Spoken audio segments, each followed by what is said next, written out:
Eu gostaria de agradecer a todos, agradecer ao Dr. João, em nome de toda a Faculdade de Direito que nos acolhe, por podermos fazer o lançamento da nossa obra aqui em nossa casa, né, em Tupã, na nossa terra, para que depois pudéssemos ir para as outras localidades.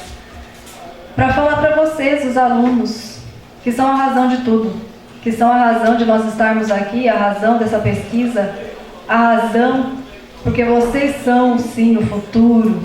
Em vocês estão depositadas as esperanças do mundo jurídico, as esperanças da transformação, da aplicação da verdadeira justiça. Nós estamos carentes de operadores do direito compromissados com a verdadeira justiça. E nós temos certeza que daqui sairão muitos desses operadores do direito, aqueles que lutam com humanismo, com amor pela causa, porque aquele que trabalha pela justiça, ele precisa ter amor pela justiça. Ele tem que ter aquela vontade de transformar o mundo, a vontade de ser diferente. Então nós esperamos muito de vocês.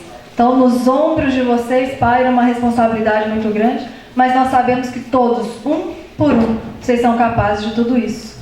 Então nós, professores, nós temos muita esperança em vocês.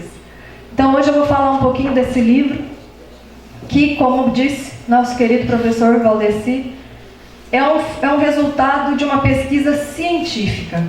É o resultado de uma pesquisa do mestrado em Direito, defendida ao ano passado, e que tornou-se um livro jurídico. Não é um livro religioso. Nós tratamos da parte científica, da doutrina, da teoria espírita, da parte científica, tanto que a obra recebeu, né, a editora da obra é a Lex Magister, essa conceituada editora jurídica, que acolheu a ideia, compreendeu e editou a obra agora no começo do ano. Então, para que nós possamos iniciar a nossa conversa, o nosso bate-papo, por ser uma obra científica, e nós sermos todos aqui cientistas, porque somos estudantes do direito, então nós somos os cientistas sociais em aplicação. O que é ciência? O que é? Quem detém o poder de dizer o que é ciência e o que não é? Isso é científico, isso não é científico. Existe um órgão que diz que isso é científico e põe um selo de qualidade?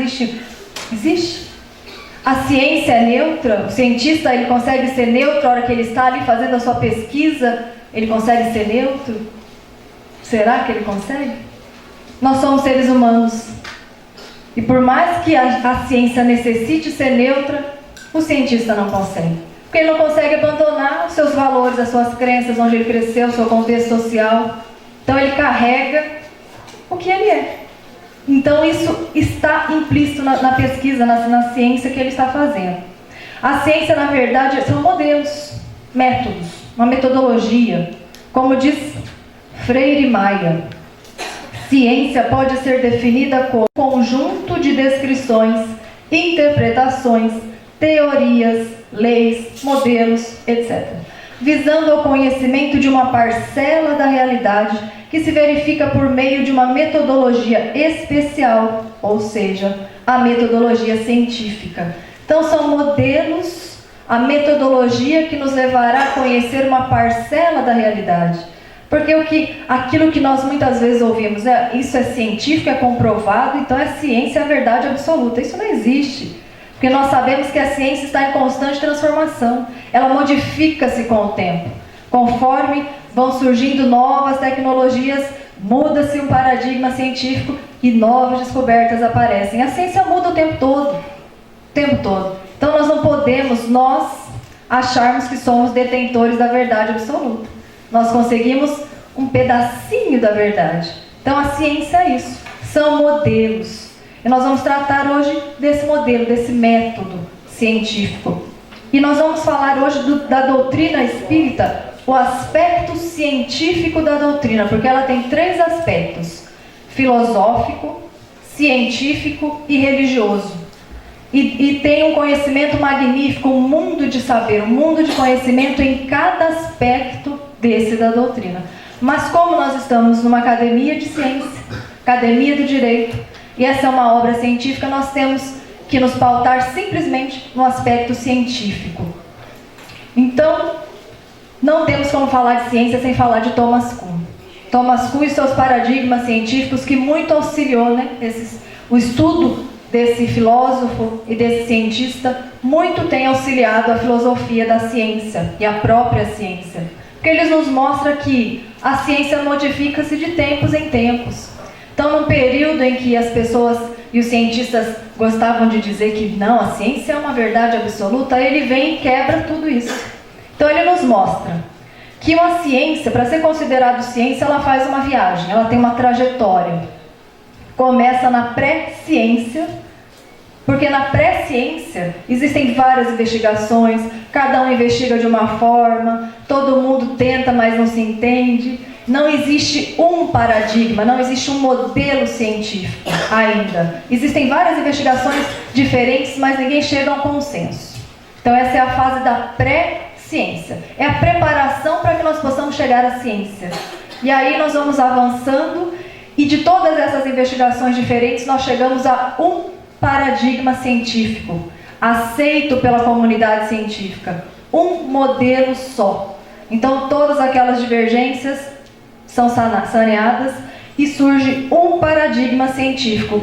E aí está o limite demarcatório do que é considerado ciência e o que não é considerado ciência. Quando você tem um paradigma científico, é considerado então a ciência normal. Mas acontece que, como o tempo passa, as transformações surgem, novas tecnologias, novas descobertas, chega um período em que surgem anomalias. E esse paradigma, esse modelo de ciência, ele já não é mais suficiente. Existem outros modelos melhores. Então abandona-se esse modelo, esse paradigma científico, entra então a ciência numa crise, chamada revolução científica. E é o que nós estamos vivendo hoje. Nós estamos em todos os ramos do saber vivendo uma revolução. Novos modelos paradigmáticos, né? Novos paradigmas de ciência. E não é um ramo não, são vários, são diversos ramos. Nós estamos nesse período. Então surge ali uma crise, uma revolução. Abandona-se aquele modelo e surge um modelo melhor. E aí vem a nova ciência normal e tudo começa novamente. Então a ciência, ela está em constante transformação e em constante modificação. E nós estamos, agora já tem uns 30, 40 anos, sob uma intensa revolução científica. E novos paradigmas surgem. Então, como nós dissemos, nós nos pautamos para fazer essa obra, para fazer essa pesquisa no aspecto científico da doutrina espírita. E não na parte religiosa, que fala da moral de Jesus Cristo, porque é uma doutrina cristã. Nós não vamos falar da filosofia, nós vamos falar da parte científica. E o codificador diz que o Espiritismo é uma ciência que trata da natureza, origem e destino dos espíritos, bem como de suas relações com o mundo corporal. E é dessa relação com o mundo corporal que nós vamos tratar um pouco nessa noite. Em consonância com a teoria de Kuhn, a teoria espírita é científica, pois possui um paradigma científico genuíno e sólido. A doutrina espírita, a teoria espírita, ela é científica, em consonância com aquilo que pede, né, a comunidade científica internacional, porque ela possui um paradigma. Ela passou por esse período de pré-ciência, de várias investigações, mas onde não havia um modelo. Esse modelo surge por meio dos experimentos científicos de Allan Kardec, que ele vem, experimenta por métodos, por uma metodologia científica, e surge então um modelo, o paradigma da teoria espírita. E esse método, essa metodologia também é progressiva. Então isso demonstra que é ciência. Nós estamos falando de ciência. Para que nós possamos compreender, nós vamos fazer uma viagem por alguns princípios importantes. Na obra nós temos diversos princípios constitucionais do processo, o princípio das provas. Para que nós possamos conversar hoje, devido ao tempo, nós vamos falar daqueles que fundamentam a tese, fundamentam o tema, o assunto.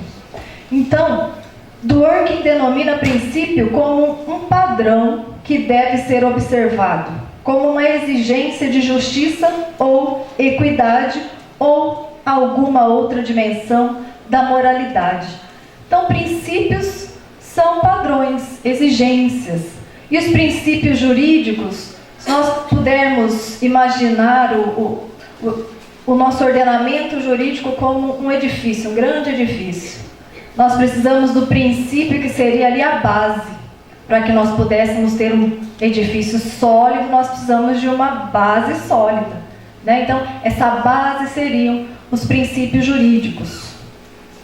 Os princípios constitucionais do processo, nós vamos iniciar então pelo princípio do contraditório, que pode ser compreendido como direito à informação necessária, mais a participação no processo de forma igualitária, visando formar a convicção do magistrado.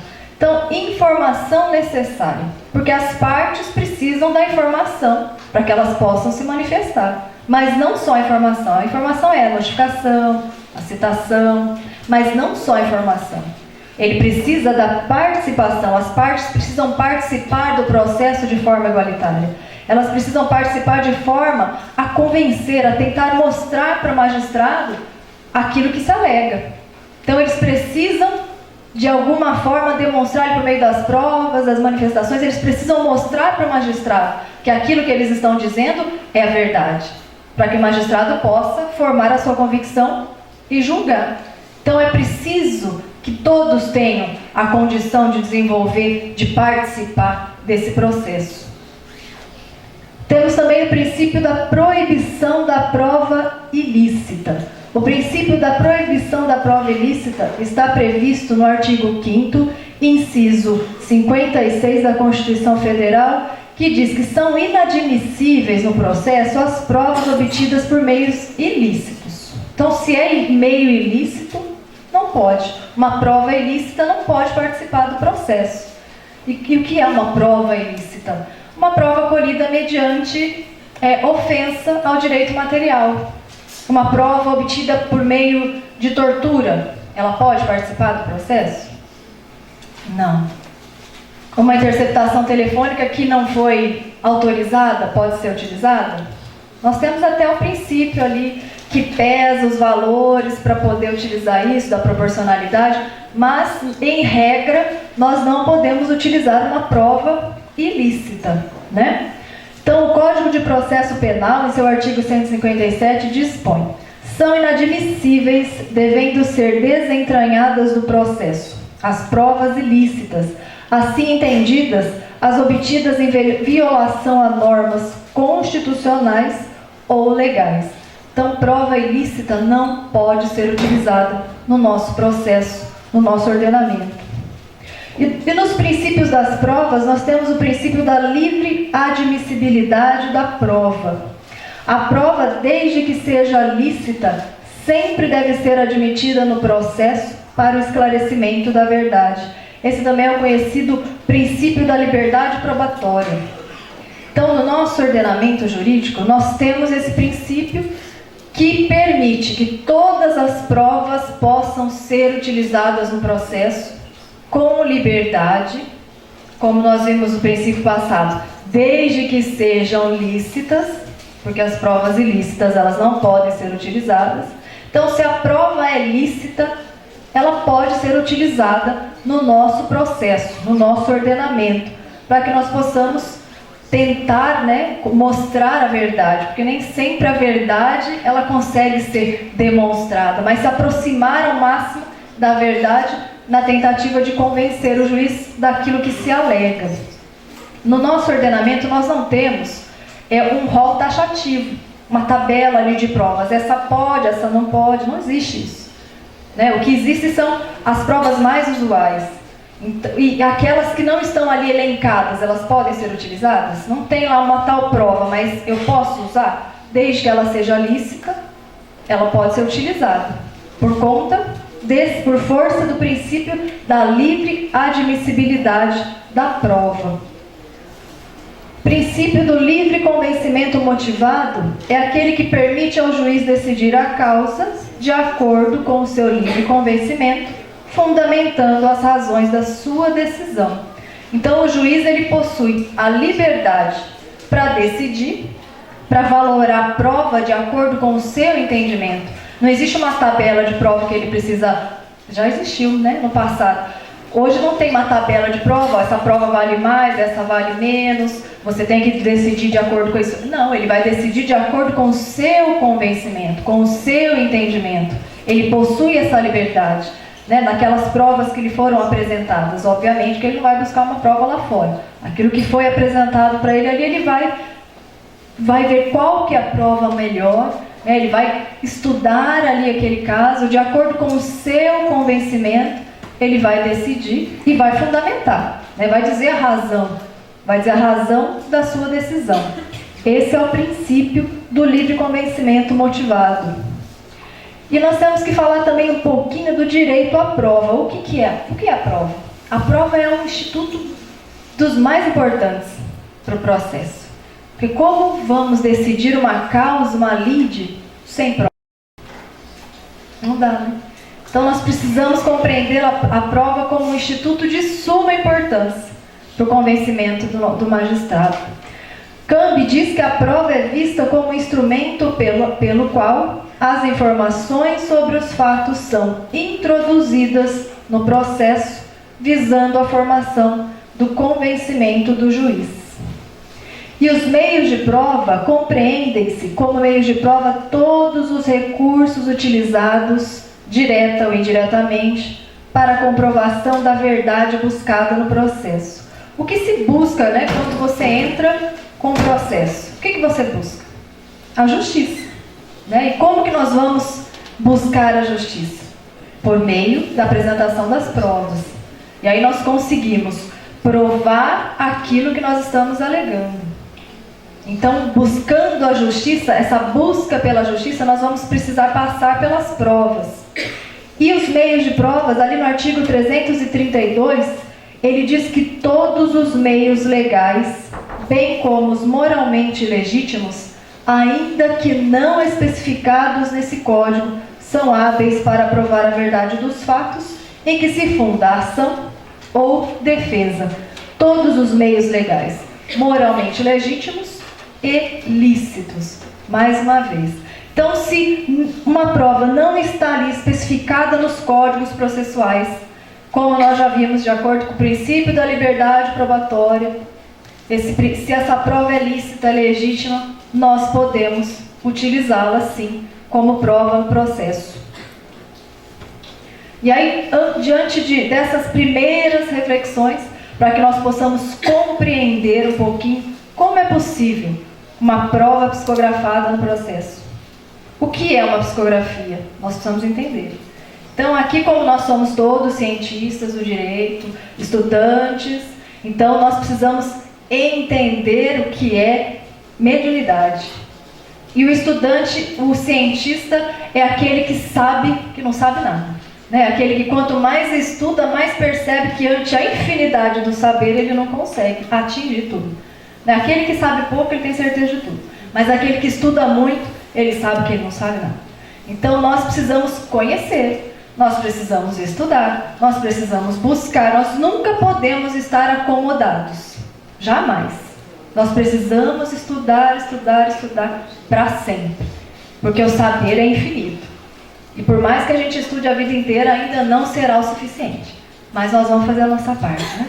Então, para que nós possamos compreender um pouquinho essa análise da prática da psicografia no judiciário, nós precisamos entender um pouquinho desses fenômenos mediúnicos que até hoje, né, ou até ontem, no mundo jurídico, nós não precisávamos entender. Mas a partir do momento em que provas psicografadas passam a ser utilizadas, passam a ser levadas ao magistrado, para serem usadas como prova, nós temos a obrigação de entender. Nós temos a obrigação de compreender. Então nós precisamos entender o que é fenômeno mediúnico. O que é mediunidade? Mediunidade é um ritual? É uma crença religiosa? Mediunidade é algo místico, sobrenatural? Só seres superdotados? São dons maravilhosos? O que é mediunidade? Nós precisamos entender o que é mediunidade. Mediunidade é a sensibilidade humana que permite a comunicação entre homens e espíritos. Espíritos daqueles que já morreram, faleceram, ou como dizem os espíritos, desencarnaram. Então, a mediunidade é essa sensibilidade que todos nós temos, porque é uma sensibilidade humana. Todos temos. Independente do grau, se é uma mediunidade ostensiva ou não, todos nós temos, porque é uma faculdade natural do ser humano. É uma faculdade humana. Eu não preciso acreditar em Deus para ser médium. Eu não preciso ser espírita para ser médium. Eu não preciso ter religião para ser médium, porque é natural do ser humano. Não dá para arrancar, não dá para tirar. Faz parte da essência da humanidade. E como lei natural, nós precisamos compreendê-la, não é? E o que é a psicografia? A psicografia é a capacidade que o médium possui de captar e escrever mensagens ditadas por espírito. Aqui é a capacidade que o médium possui de captar o pensamento do espírito, ou se deixar, tomar a mão e escrever ali a carta, um ditado, que o pensamento não é dele, o pensamento é do espírito. E o espírito passa para o médium e o médium coloca no papel, escreve. Importante nós compreendermos que existem modalidades ou existem formas diferentes de um médium psicógrafo exercitar a sua faculdade mediúnica. Existem os médiums mecânicos, intuitivos e semimecânicos. O médium mecânico é aquele em que o espírito atua diretamente sobre a sua mão. Então aí existe um ato involuntário. Esse médium mecânico, o espírito quer escrever, então ele toma a mão do médium. Há um ato involuntário. O médium não sabe que ele está escrevendo, mas ele está escrevendo. Era o caso do Chico Xavier. Ele não sabia nada que estava escrevendo, só no final se ele lesse. Esse é o médium mecânico. O ato de escrever é involuntário. Tem o médium intuitivo, onde não há o ato involuntário da mão do médium, pois aqui o médium recebe o pensamento do espírito e passa para o papel. Então é uma coisa, ele é mais leve. Não há o ato involuntário da mão. É pensamento a pensamento e o médium ele vai colocar no papel o pensamento do espírito, mas com o seu vocabulário, com a sua forma de compreender, com as suas limitações. Já no médium semimecânico há uma mistura das duas. Mistura-se as duas formas de mediunidade. A mistura das espécies acima, ou seja, o médium tem a consciência do que escreve, mas somente na medida em que as palavras se formam. Ele não sabe o que ele vai escrever, ele só sabe quando as palavras começam a sair. Aí ele sabe o que ele está escrevendo. Nas duas mediunidades, mecânica e semimecânica, existe a modificação da letra. Então a letra, se você quiser fazer um exame grafoscópico na letra, a letra vai ser de quem? De quem? Do espírito. Pode ser. Se você fizer um exame ali grafoscópico, assinatura, como já fizeram, Já fizeram essas pesquisas, já existe isso. Há 3 anos atrás alguém já estudou isso. Então fez lá o exame, a ciência grafoscópica. E a letra era do espírito, não era a letra do médium. Então dessa forma é possível comprovar a comunicação com os espíritos por meio da ciência? Sim. Mais uma forma de comprovar, porque existem inúmeras. Então nós precisamos passar um pouquinho pela história para compreendermos mais sobre o fenômeno mediúnico como um fenômeno natural da humanidade, para que nós possamos tirar esse entendimento de que mediunidade é algo religioso, que mediunidade é um ritual. Não tem nada disso. É faculdade de todos nós. Desde que o mundo é mundo, se existe um ser humano, já tem mediunidade. Então, na antiguidade, nós temos inúmeros relatos, inúmeros casos, que se nós pudéssemos ficar até as 11h59, pode ficar? Pode. Aí dá pra gente falar um por um. E é muito legal essa viagem, Pelo menos eu adoro. Então, na Grécia, tratava-se de cultura geral, não só entre os populares, mas também entre os filósofos. Então, aqueles filósofos famosos que nós estudamos na filosofia, na filosofia jurídica, que é uma delícia. Então nós estudamos aqueles filósofos famosos que eram médiums, ou que andavam com um médium mais ostensivo para poder comunicar-se com o plano espiritual e saber o que fazer, se orientar. Eles também tinham essa possibilidade, né?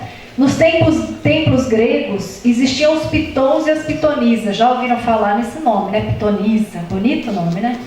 Eu era uma pitonisa na vida passada. Às vezes a gente fala, nem sabe o que é isso. Pitonisa eram aquelas médiums que ficavam nos oráculos. E as pessoas iam lá para se consultar sobre todos os problemas da vida, se comprava alguma coisa, se vendia, se deixava o marido, se amava o marido. Todas essas coisas importantes, entre aspas, a pitonisa era consultada. E ela dava o seu parecer, né? Pitágoras e a pitonisa Teocleia, o grande filósofo, ele andava sempre com Teocleia, que era uma médium. Só que na época não era chamada médium, né? Era chamada pitonisa. E ele a consultava para todos os assuntos. Ele consultava para assuntos importantes, né? Um filósofo sério. E Sócrates? Sócrates não precisava de pitonisa, porque Sócrates era médium. Então ele via, ele conversava com o seu anjo protetor, com o espírito protetor, que ele chamava de anjo, de daimon, de gênio, né? E ele conversava diariamente com esse espírito protetor, ele consultava esse espírito. Nós temos na China os avoengos e o fenômeno das mesas girantes. Na China da antiguidade as mesas já giravam.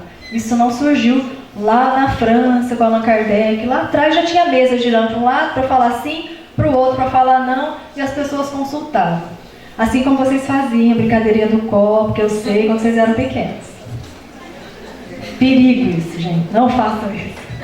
Na Gália Celta nós temos os druidas. Os druidas também comunicavam com os espíritos. Em Israel, nós também temos a mediunidade. Os chamados profetas hebreus, os profetas da Bíblia. O que são os profetas?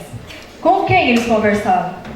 Eles eram os médiuns, só que naquela época eram chamados profetas, porque eles procuravam o mais alto para saber o que fazer, as suas dores morais, para poder guiar aquele povo que estava sedento em busca da luz. Eles guiavam por meio da sua mediunidade, dos seus dons mediúnicos. Na Idade Média, apesar da caça às bruxas que nós tivemos, porque todo aquele que era diferente, que mostrava uma faculdade mediúnica, era tido como herege, ia para a fogueira, né? Então nós tivemos um período de densas trevas na Idade Média. Mas apesar de tudo isso, nós temos diversos relatos também na Idade Média. No Japão, temos o shintoísmo e os íssicos, que eram jovens murmuradores. Eles entravam em transe mediúnico, muito jovens de uma única vez, e todos ficavam mediunizados, conseguiam comunicar-se com os espíritos. Na França, Joana d'Arc. Na Suécia, Santa Brígida, que já psicografava, uma santa católica. E tem gente que fala que psicografia é coisa de espírita, né? Porque quando a gente não estuda, a gente fala qualquer bobagem, a gente acredita em qualquer bobagem. Por isso que é importante ser cientista, ser estudante, pesquisar, não se deixar levar por alguém me disse alguma coisa. Nós precisamos formar a nossa convicção por meio do nosso intelecto e não por meio do que alguém disse, né? Nós precisamos estudar. Na Alemanha, outra freira católica, Hildegard, que também escreveu, também psicografava, e tem um livro dela chamado Sívias, relata todas a sua vida. Na Idade Moderna, na Espanha, nós temos o sacerdote católico Pedro de Alcântara. Ele levitava, conforme ele ia proferir as missas, e existem diversos relatos de levitações, né? Ele levitava, ele entrava em êxtase profundo e levitava. Temos na Irlanda um juiz, magistrado Valentim, que ele tinha a faculdade mediúnica de cura. Ele impunha as mãos e curava. Podia ser a doença mais severa, ele curava. E nós temos os pesquisadores Ludwig Lavater, que era um teólogo protestante, que utilizou da pesquisa experimental, compilando toda a experiência. Temos também Emanuel Swedenborg, um cientista grande, sábio, de todas as áreas. Se vocês pesquisarem Emanuel Swedenborg, vocês vão ver que era uma mente privilegiada, porque um grande sábio. E ele também estudou o fenômeno mediúnico, mas aos 50, se não me engano, 57 anos de idade, a mediunidade dele aflorou. E ele passou a ver. Ele que nunca tinha visto nada, passou a ver e comunicar-se com o plano espiritual e fazer as pesquisas científicas, pesquisas muito sérias ele fazia, desenvolvia. Na idade contemporânea, nós temos o Manuscrito do Purgatório, que é um livro que vocês podem comprar facilmente na internet. O Manuscrito do Purgatório, ele é escrito pela freira Maria da Cruz, ditada pelo espírito de outra freira, Maria Gabriela. Então, a freira conta que no purgatório existem zonas de sofrimento, que os espíritos ficam assim, ficam assados, muito parecido com os livros do Chico Xavier, psicografados por André Luiz. Nosso Lar conta o que passa no umbral, e a freira conta o que passa no purgatório, e as obras são muito parecidas. Então, por isso que nós precisamos estudar, né? Porque quando nós estudamos, aquele que muito sabe, ele não vai discutir por coisinhas pequenas, muitas vezes discutindo por uma coisa que é a mesma coisa, só muda o nome, né? Santo, médium, profeta. Andrew Jackson Davis também foi pesquisado por inúmeros cientistas, inúmeros. E ele se deixava ser pesquisado de todas as formas. Coitado, esse homem realmente merecia um prêmio, porque ele tinha uma paciência. O cientista datava e cortava, e botava ele lá enjaulado, e prendia aqui, porque ninguém acreditava que ele fazia todos os fenômenos que ele fazia. E ele deixava ser experimentado de todas as formas. E ele escreveu uma obra, Os Princípios da Natureza, Suas Divinas Revelações e uma Voz para a Humanidade. Nesse livro ele relata o que ia acontecer no futuro, que nós estamos vivendo hoje. Ele já relata lá no século XIX. Nós temos aqui esses nobres senhores, cientistas com C maiúsculo, que pesquisaram o fenômeno mediúnico e não se deixaram envolver pelo positivismo ingênuo da época, né? Porque aquele positivismo do século XIX era um positivismo bastante ingênuo. Hoje nós compreendemos isso. E eles não se deixaram abater por isso, porque eles eram cientistas. E o cientista é aquele que luta pela verdade. Ele não tem medo de dizer o seu posicionamento, mesmo sabendo que ele vai sofrer perseguição. Nós temos Friedrich Zollner, Conde Agenor Gasparin, Charles Richaud, César Lombroso, Ludwig Lavater, Ernesto Bozano, William Crookes, Alfred Russel Wallace, Alexandre Aksakov, Oliver Lodge, Marie Curie e Pierre Curie, que eram marido e mulher, Giovanni Chiaparelli, Arthur Conan Doyle, Camille Flammarion e muitos e muitos e muitos outros. Homens de ciência, físicos, químicos, astrônomos, cientistas, que pesquisaram a mediunidade e comprovaram a mediunidade, comprovaram a comunicação com os mortos. Não dá para nós tratarmos de todas essas pesquisas que são muito interessantes, mas não temos condições de tratar todas agora. No livro nós falamos de algumas, mas nós temos que falar de William Crookes, que foi um químico inglês, considerado um ilustre cientista, descobriu os raios catódicos, isolou o talho, descobriu o novo tratamento do ouro e descobriu o quarto estado da matéria, o estado radiante, entre outros. Então ele isolou ali os raios. Tem o tubo de Crookes, se vocês procurarem no Google vão achar lá o tubo de Crookes. Ele descobriu, por meio desse tubo de Crookes nós tivemos a TV, graças a ele, senão nós não teríamos TV, tá vendo? Como tudo vale a pena, a gente aprende sempre mais. E ele descobriu também o estado radiante da matéria. Porque naquela época tinha aquela discussão, matéria, os materialistas, matéria é algo que eu posso pegar, é algo sólido. E aí nós descobrimos que ele descobriu, né? Nós não, ele descobriu que a matéria irradiava-se. Mas como que algo condensado e sólido irradia? Luz irradia. Matéria irradia? Ele descobriu que a matéria irradia. E ele conseguiu, com o experimento, que a matéria irradiasse e aí plasmou na tela. E aí descobriu a TV. E um outro cientista continuou essa pesquisa de Crookes e descobriu o raio-x. Porque ele foi lá e corajoso, né? não colocou uma tela para ver onde que se irradiava essa matéria. Ele colocou a própria mão, sem medo. E a matéria passou a mão e a mão ficou impressa na parede. E ele descobriu o raio-x. William Crookes não pesquisou só os fenômenos da química, da física, ele pesquisou também a mediunidade. Ele foi pesquisar porque ele achava que aquilo era um grande engodo, né? Então eu vou pesquisar isso para mostrar que isso não é real. Pesquisou durante muitos e muitos anos experimentos acerca da mediunidade, pneumatografia, que não é psicografia, mas é uma forma de escrita também. Só que nessa escrita, o lápis escreve sozinho. Só que precisa de um médium ali para doar o seu fluido, né? Então não precisa da mão do médium. O médium escreve ali o lápis, a arnardose na pedra. E aí a gente lembra dos 10 mandamentos na pedra. Será que foi assim? As levitações, ele pesquisou vozes diretas, ou seja, a comunicação com os espíritos também sem o médium, porque a voz não precisa do aparelho material vocal do médium. A voz ecoa sozinha.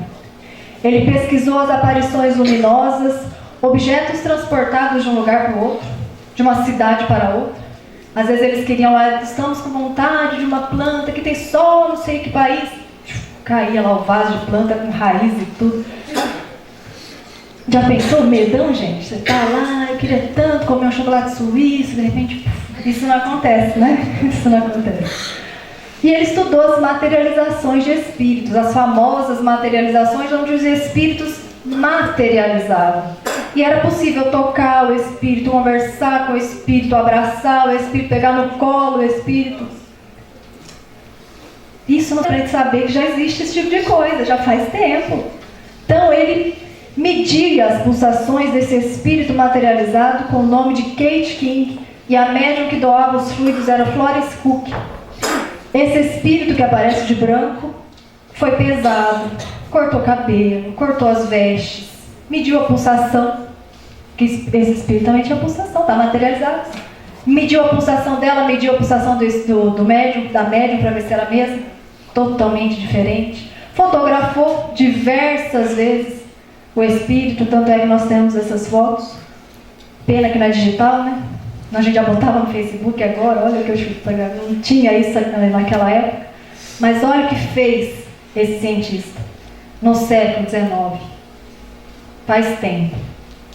E tem muitas pessoas que ainda acham que não existe comprovação. E nós estamos falando de alguém curioso, um nobre, o Sir William Crookes. E no Brasil nós também tivemos diversos experimentos e um celeiro de médiums.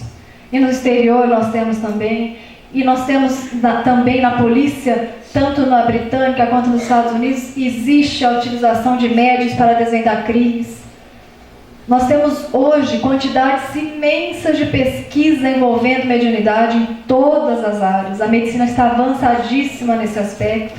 Nós temos a USP aqui no Brasil, que estuda a mediunidade de forma grandiosa, de forma científica.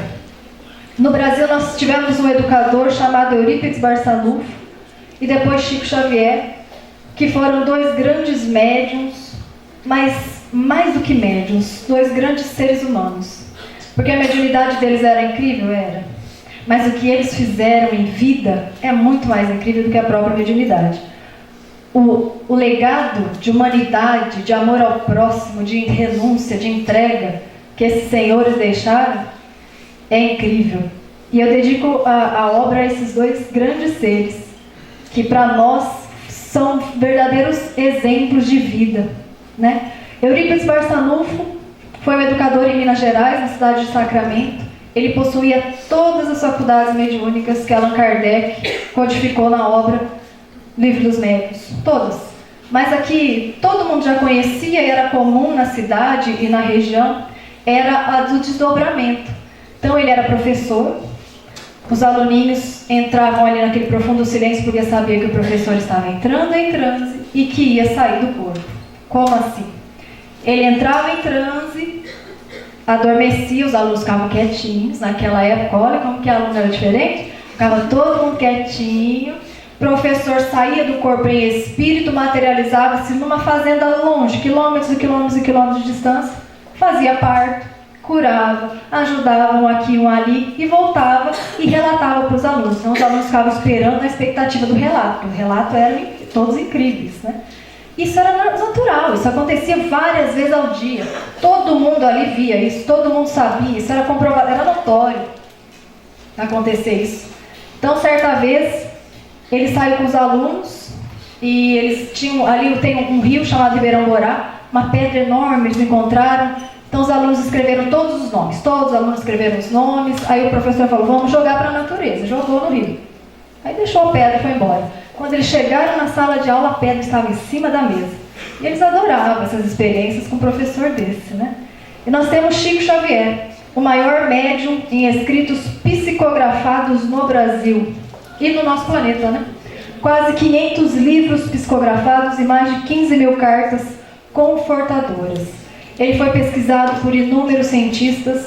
A NASA esteve no Brasil estudando Chico, mas ainda faltou muita pesquisa. Como ele poderia ter sido melhor pesquisado, né, a sua psicografia. Mas existem diversos relatos, nós relatamos alguns nos livros. A psicografia dele era jato, era muito rápida. Então as pessoas, os céticos que iam até lá, ficaram impressionados com a velocidade, com os pormenores, porque você não precisava dizer para ele nada. Você não precisava chegar e consultar com ele. Ele simplesmente escrevia nomes de familiares, coisas, detalhes, pequenos detalhes que só o Espírito sabe. Ninguém mais sabia. Só os entes familiares. Estava tudo ali na carta.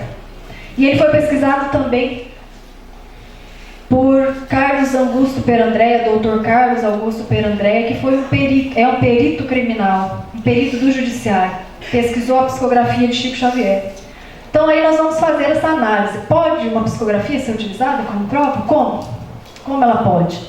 Como uma prova documental. No artigo 232 do Código de Processo Penal, dispõe que consideram-se documentos quaisquer escritos, instrumentos ou papéis públicos ou particulares. Tarufo diz que são todas as coisas que aparecem idôneas a documentar um fato. Então, tudo aquilo que é lícito, que é possível, pode ser utilizado como uma prova documental. Como nós vimos, a psicografia não está lá elencada como prova, mas nós podemos utilizá-la como uma prova documental. E como uma prova documental, ela vai passar por todos os requisitos necessários para ser admitida como tal. Ela pode ser impugnada? Claro que pode, por que não? É uma prova especial? Não existe provas especiais. Todas as provas são iguais. Ela pode ser impugnada. Ela pode ser enviada para um exame grafoscópico, mesmo sendo escrita por um médium e o espírito que ditou? Pode. Como nós já vimos, se for mecânica ou semimecânica, você pode fazer ali o exame grafoscópico na letra. E aí resolve-se, né, um grande problema de autenticidade, quem escreveu, se precisar. Porque os detalhes, os pormenores, as informações contidas nessas cartas são tão grandiosas que não há necessidade nenhuma de chegar a fazer um exame desse. Mas é mais um recurso a ser utilizado na psicografia. Existe um livro que também é fruto de uma pesquisa científica do Dr. Carlos Augusto Perandrea, que é um perito judicial. Ele comprovou, por meio da ciência grafoscópica, que as assinaturas das cartas psicografadas eram dos espíritos. Ele pesquisou a psicografia de Chico Xavier por 13 anos. Então, por 13 anos, ele fez exame científico em cima dessas cartas, dessas letras. E pesquisou, e conseguiu a comprovação de todas essas cartas, que a letra, que a assinatura era do Espírito. E publicou essa obra, a psicografia à luz da grafoscopia. Nós, no direito, utilizamos muito a ciência grafoscópica, não é? Quando nós temos uma prova documental, nós não utilizamos essa ciência? Ela não é uma ciência válida? Tão válida que nós utilizamos. É uma ciência que nós temos, possui grande grau de confiabilidade? Sim. E ela comprova a comunicação com os espíritos. Ela comprova a psicografia, a autenticidade desses escritos. Então, como não utilizar? Por que não utilizar? A utilização da psicografia como prova ofende o princípio do Estado laico? O que é um Estado laico? O Estado laico é o Estado ateu? Não. Porque o ateísmo é uma forma de crença. Parece que não, mas é. E uma das mais fundamentalistas que existe. Por isso, cuidado para discutir com o ateu. Cuidado. Né? Então, nós precisamos entender que o Estado laico é aquele que não é vinculado a religião alguma. O Estado nosso, o Estado democrático de direito, ele não pode ser espírita, budista, católico, protestante, nem ateu. Porque também é uma religião, uma forma de crença, né? Não é uma religião, é uma forma de crença. Então ele não está vinculado a religião nenhuma. E ele tem que garantir a liberdade religiosa de todos. E aqui no Brasil nós vivemos isso, essa democracia, né? Essa igualdade, essa liberdade religiosa. Mas e a psicografia? Ela ofende o princípio do Estado laico? Como nós vimos até agora, nós estudamos até agora, a psicografia é o que? É um fenômeno mediúnico. O fenômeno mediúnico foi inventado por Allan Kardec? Não. Allan Kardec não inventou o fenômeno mediúnico. Allan Kardec estudou, pesquisou, sistematizou, codificou e nos explicou. Isso é isso. Aquilo é aquilo. Então ele explica o que é o fenômeno mediúnico, mas ele não inventa o fenômeno mediúnico. Isaac Newton explicou a lei da gravidade.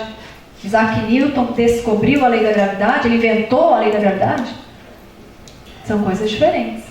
Então nós não podemos confundir a psicografia como algo religioso. Como nós dissemos, eu não preciso ter religião alguma para psicografar. A psicografia, a mediunidade, desde que o mundo existe, é uma faculdade natural do ser humano. Aquele que diz que é uma ofensa, que psicografia é dogma, é rito, é crença, é porque ainda não estudou e precisa pesquisar as atualidades. Nem tão atual assim, que isso é desde o século XIX, né? Precisa estudar para compreender, para que nós não entremos em erro, para que a nossa ignorância, o preconceito, não atrapalhe o andamento natural das coisas. As tecnologias, os avanços, as evoluções que acontecem, nós estamos em plena efervescência, em plena revolução, em plena modificação de paradigma científico. Nós precisamos acordar, né? Então, a psicografia, como prova, não ofende o Estado laico, porque a mediunidade não é algo religioso. Mediunidade é um fenômeno natural de todos nós. A psicografia pode ser considerada como prova ilícita? Ela é colhida mediante violação de direito material? Não. Então ela não é prova ilícita.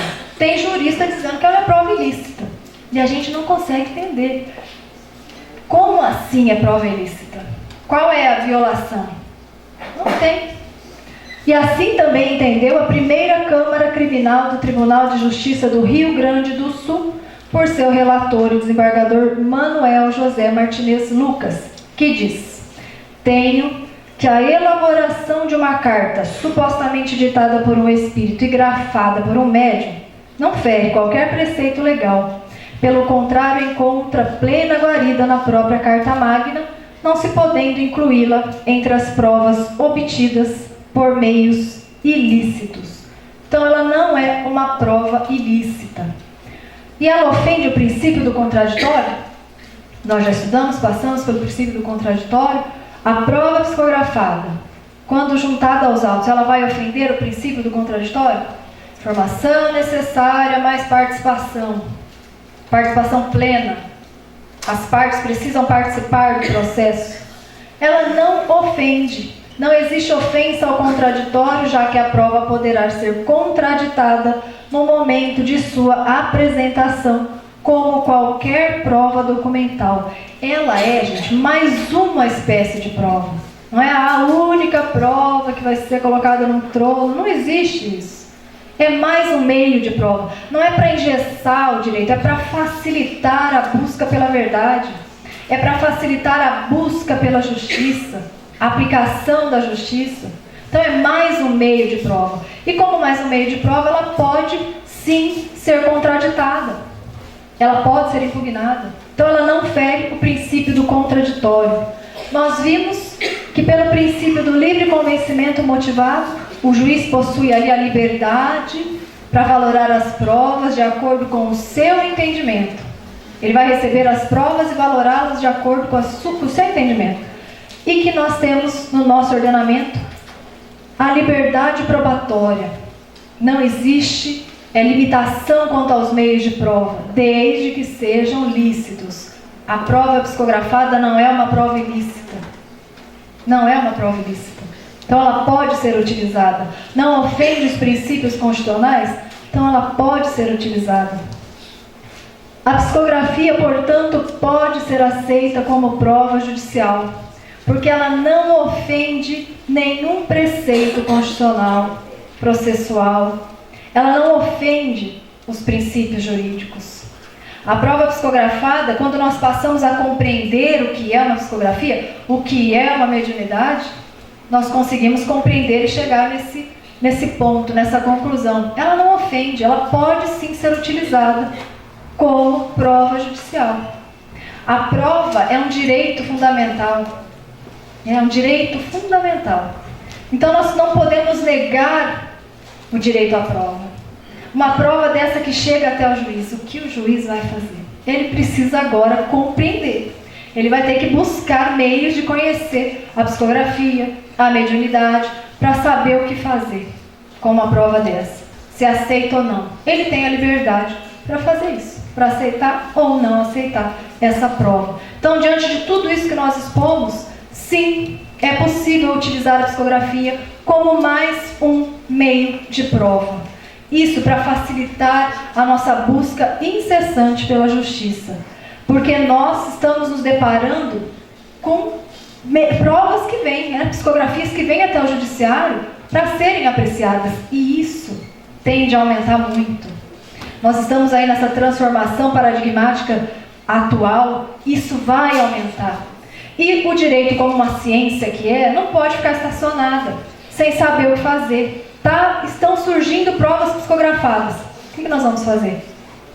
Vamos estudar ou vamos sair correndo? Precisamos tomar uma decisão. Em cima do muro não dá para ficar mais.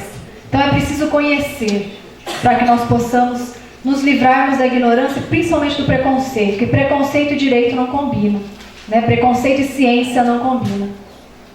A ciência social aplicada ao direito é a busca pela verdade, é o auxílio. Nós precisamos auxiliar, transformar o meio em que nós estamos pela justiça, pela aplicação da justiça, e é para isso que nós estudamos.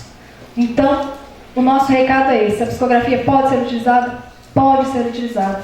No livro nós temos os pormenores, nós temos outros informes que aqui nós não temos tempo para poder passar para vocês. Eu espero que tenha fomentado muitas reflexões, que tenha trazido mais dúvidas do que esclarecimento, porque a dúvida nos obriga a estudar, a buscar, a conhecer. Então nós estamos aqui para sanear a dúvida? Não, nós estamos aqui para aumentar as dúvidas, os questionamentos, para soprar as brasas do coração, para deixar todo mundo curioso. E que aqui saiam os verdadeiros cientistas que possam estudar e se aprofundar mais no tema, que possam melhorar esse tema, esse assunto, essa tese, que façam os mestrados, os doutorados, e que possam auxiliar na justiça, na busca da verdade e na aplicação do direito.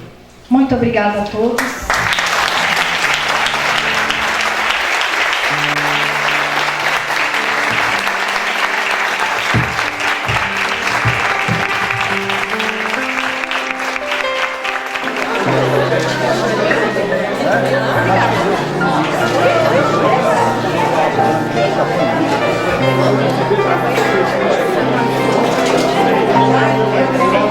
Olha pra cá.